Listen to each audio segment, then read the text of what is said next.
I was in class 6 when it happened, a winter afternoon on the banks of Imphal River.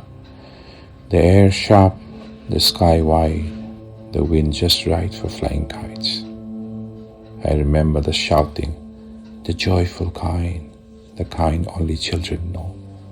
Get it above the wires, let the string go. My brothers and I laughed as the winds caught our homemade kites, pulling them upward like dreams suddenly given wings. We were at my father's house that day, a place we rarely visited. My mother was a second wife. We grew up in her parents' home, wrapped in the warmth of our grandfather's firewood shop and our mother's school nearby.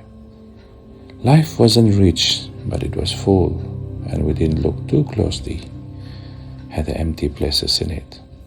Yet sometimes, in some quiet corner inside me, I felt a space, a small vacuum where a father's presence should have been. I didn't talk about it, I didn't even understand it, but I carried it. That afternoon, just a few days before Shivratri, I had come to my father's house because the elder said he wasn't well.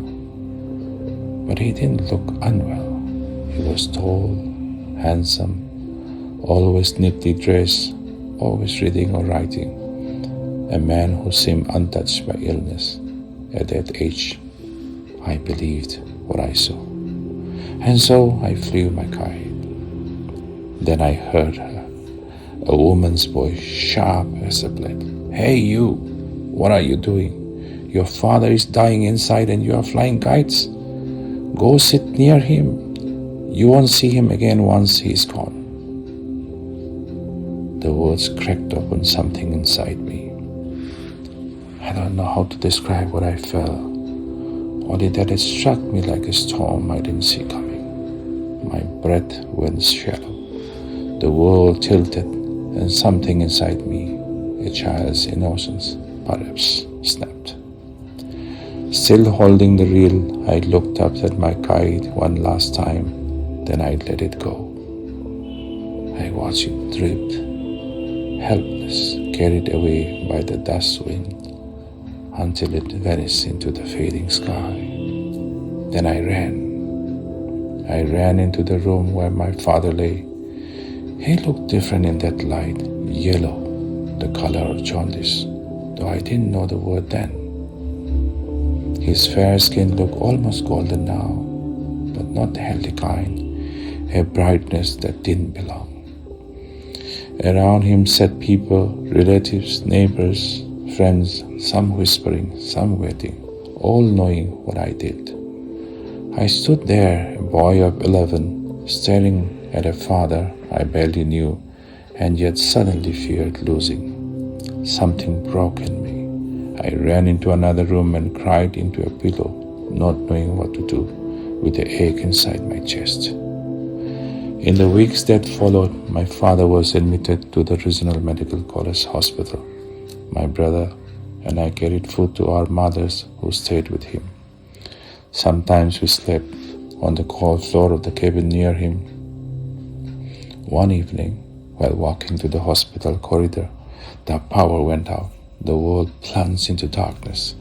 We were near the operation theaters, rumored to be haunted, and fear wrapped around us like a second skin. My brother lit an incense stick with a match, held it like a cigarette, and said, "Now that we have fire, no ghost can come near." So we walked, two trembling boys in shorts, pretending we were brave, until the fear overtook us.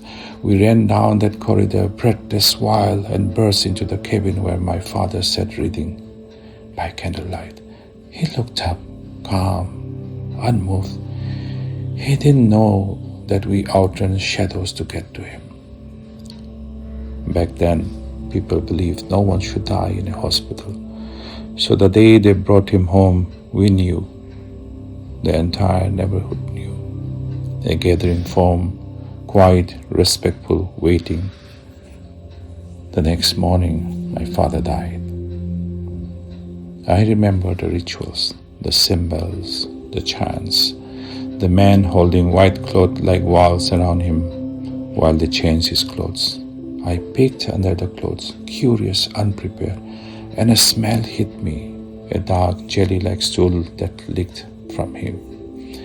Years later, I would learn it was part of the body shutting down, but that day, all I knew was the smell, earthy, rotten, unforgettable. It branded itself into my memory. This is what the end really smells like. We stood around him, 8 children from 2 mothers, a fractured family suddenly united by loss. My mother, my sisters, my aunts, all crying. I didn't cry, not at first, not until I felt something I didn't yet have words for, the irreversibility of time passing, of life ending, of a father gone before I even got to know him. When it hit me, it hit like monsoon rain, sudden, relentless.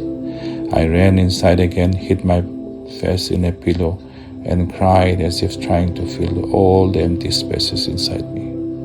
And then came the cremation. At the bank of the Imphal River, the same river where I had flown my kite, I walked around the pyre 7 times, and then, as tradition demanded, I lifted a kerosene torch and lit the fire. The flames rose quickly, too quickly. In minutes, he was gone. And I realized there was no turning back now. No ashes that would become a body again. No body that would become a father again. Grief is not always loud. Sometimes it is quiet, devastating knowledge. That time only moves in one direction, and love, once lost, does not return the same way. That day, as I stood beside the river, with wet clothes clinging to my skin, I understood something I could not yet articulate. Some losses don't hollow you instantly. They hollow you slowly over a lifetime. And sometimes letting go of a kite is the first lesson in learning how to let go of a father. Thank you for listening to Whispers of Life.